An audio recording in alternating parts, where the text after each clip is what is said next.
Anthonij Anton Rudolf Mauve was born September 18, 1838, died February 5, 1888, was a Dutch realist painter who was a leading member of the Hague School. He signed his paintings A.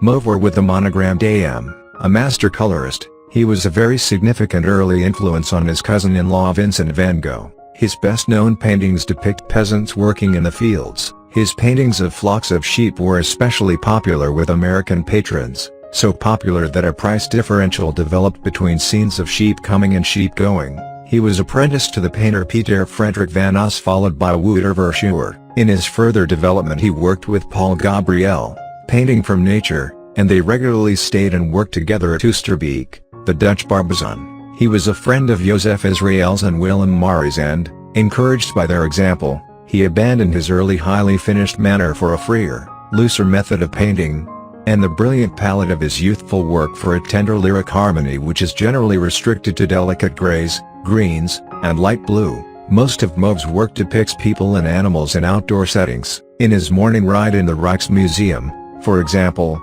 fashionable equestrians at the seacoast are seen riding away from the viewer. An unconventional detail, horse droppings in the foreground, attests his commitment to realism. Mauve was married to Van Gogh's cousin Henriette Sophia Jeanette Carbandis, and he was a major influence on Van Gogh, who revered him. Van Gogh spent 3 weeks at Mauve's studio at the end of 1881, and during that time he made his first experiments in painting under Mauve's tutelage.